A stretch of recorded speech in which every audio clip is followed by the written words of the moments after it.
Hello బుచ్చుకొండలు, ఈరోజు street స్టైల్లో oil లేకోకుండా మనం ఎగ్ బోండా అయితే చేయబోతున్నాం. కొన్ని దగ్గరలేమో ఎగ్ బోండా అంటారు, కొన్ని దగ్గరలేమో ఎగ్ బజ్జీ అంటారు. ఏదైతే ఏముంది, ఆయిల్ లేకుండా హెల్దీగా చేసుకొని తిందాం, వచ్చేయండి. ఎగ్ బోండాకి కావాల్సినవి అయితే చాలా సింపుల్ అండి. ఎగ్స్ బాయిల్ చేసుకొని ఇలా హాఫ్గా అయితే కట్ చేసుకొని పక్కన పెట్టేసుకోండి. అండ్ మనకు కావాల్సింది సాల్ట్, కారం అండ్ కొంచెం గరం మసాలా, అంతే. ఈ మూడు మాత్రమే యాడ్ చేస్తున్నాను. అండ్ ఇది శనగపిండి ఒక బౌల్లో వేసేసి తర్వాత ఇవేవైతే మసాలాలు ఉన్నాయో అన్నీ దీంట్లో ఇలా వేసేసేయండి. ఇలా విస్కర్ ఉంటుంది కదా, దాంతో ఇలా బైండ్ చేసుకోండి. ఇలా బాగా తిప్పుకోండి, అంటే ఉండలు లేకుండా బాగా నీట్గా వస్తుంది అనమాట. కొంచెంగా వాటర్ వేసుకుంటూ మన బజ్జీ పిండి ఉంటుంది కదా కన్సిస్టెన్సీ, అలా వచ్చే వరకు కలుపుకోండి. ఇలా కనిపిస్తుందా?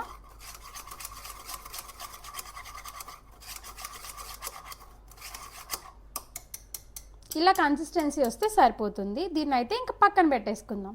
ఇప్పుడు మనం ఎయిర్ ఫ్రైయర్ అయితే చేయబోతున్నాం. 0 ఆయిల్ అని చెప్పాను కదా, కొంచెం ఈ సిలికాన్ ట్రే అండి. దీంట్లో నేను జస్ట్ ఊరికే అలా బ్రష్తో అలా అనేస్తున్నాను. ఏమో అంటే అడుగు అంటిపోకోకుండా ఉండడం కోసం మాత్రమే.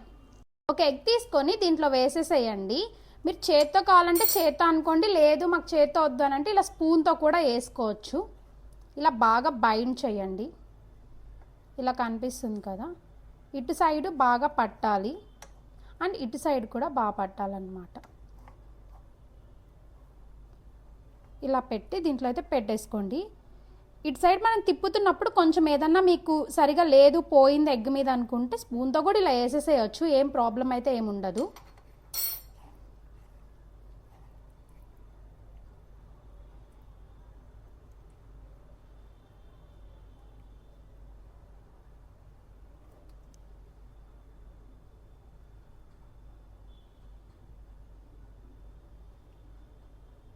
ఇంతే అండి, కనిపిస్తుంది కదా. అలా అయితే మనం దాని మీద పిండితో బైండ్ చేసేసుకోవాలి. ఇప్పుడు మనం దీన్ని ఎయిర్ ఫ్రైయర్లో అయితే పెట్టేద్దాము.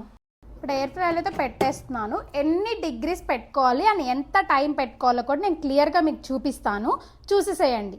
మేము యూజ్ చేసేది అయితే ప్రెస్టీజ్ ఎయిర్ ఫ్రైయర్ అండి. సో ఇక్కడ ఆన్ ఆఫ్ బటన్ ఉంటుంది. దీన్ని మనం ఇలా ప్రెస్ చేయగానే ఇక్కడ మెనూ సెలెక్ట్ అని ఉంటుంది. దాంట్లో 3rd ఆప్షన్ సమోసా ఆప్షన్ ఉంటుంది. అది క్లిక్ చేసుకొని ఇక ఆఫ్ బటన్ దగ్గర క్లిక్ చేయండి. అంటే అది కుకింగ్ అనేది స్టార్ట్ అయిపోతుంది అని అర్థం అనమాట. సో మీకు అర్థమైంది కదా. ఆల్మోస్ట్ నేను 25 మినిట్స్ పెట్టి చూశాను. ఆఫ్టర్ 10 మినిట్స్ తర్వాత నేను దాన్ని ఆఫ్ చేసుకొని ఒకసారి చూసుకొని మళ్ళీ ఇలా తిప్పుకుంటాను. డైట్ చేసే వాళ్ళు కూడా హ్యాపీగా రెసిపీ అయితే చేసుకొని తినొచ్చు.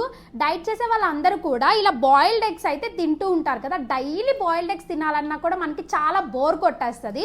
అప్పుడప్పుడు బోండాలు బజ్జీలు తినాలని అయితే మనకు చాలా అనిపిస్తుంది.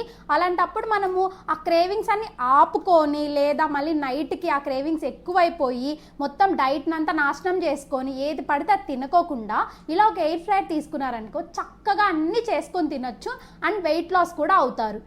ఇప్పుడైతే మనం ఒకసారి పాజ్ చేసి మనం దాన్ని ఫ్లిప్ చేసుకుందాం. ఒక ఫోర్క్ అయితే తీసుకోండి. చూసారు కదా ఆయిల్లో వేసినట్టు ఎంత క్రిస్పీగా వచ్చాయో అసలు. పిండి కొంచెం ఇలా లూజ్గా ఉన్నప్పుడు ఏంటంటే ఇలా బైండ్ అయిపోయినట్టు అయిపోద్ది. అలా అయిపోయినంత మాత్రం ఏం కాదండి, టేస్ట్ అయితే ఏమీ మారిపోదు.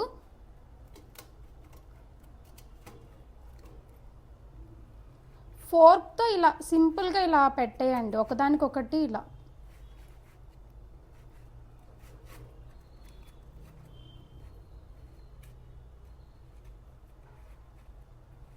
మీరు చూసినట్టయితే ఇక్కడ వెనకాల పిండి నాకు బైండింగ్ అనేది సరిగా రాలేదు. సో ఇప్పుడు మీరు ఏం చేస్తారంటే ఎక్కడైతే రిమైనింగ్ పిండి ఉందో ఒక స్పూన్ తీసుకొని ఇలా మళ్ళీ వెయ్యండి దీని మీద. నా దగ్గర ప్రెజెంట్ పిండి లేదు, సో మీకు చెప్తున్నా, ఇది ఒక టిప్ లాగా. ఒక స్పూన్తో ఇలా మళ్ళీ పిండి వేసేసి మళ్ళీ యాజ్ యూజువల్గా మనం ఇలా లోపలికి పెట్టేసి, మనం ఇందాక పౌచ్ చేసుకున్నాం కదా, సో ఇప్పుడు దీన్ని అయితే మళ్ళీ ఆన్ చేస్తున్నాను, అటు సైడ్ కూడా బాగా ఫ్రై అవ్వడానికి. చూసారు కదా ఇటు సైడ్ కూడా ఎంత బాగా రోస్ట్ అయ్యాయో. నార్మల్గా స్ట్రీట్ స్టైల్లో ఆయిల్లో వేస్తే ఏ టేస్ట్ అయితే ఉంటుందో ఇప్పుడు కూడా సేమ్ టేస్ట్ ఉంటుందండి. 100% నాది గ్యారంటీ. మన ఎమ్మి ఎగ్ బోండా అయితే రెడీ అయిపోయింది. ఎవరు డైట్ చేస్తున్నా ఇలా రెసిపీస్ చేసుకొని హ్యాపీ హ్యాపీగా చేసుకొని తినొచ్చండి. మన రెసిపీస్ ఇంకా చాలా చాలా అయితే డైట్ సంబంధించినవి రాబోతున్నాయి.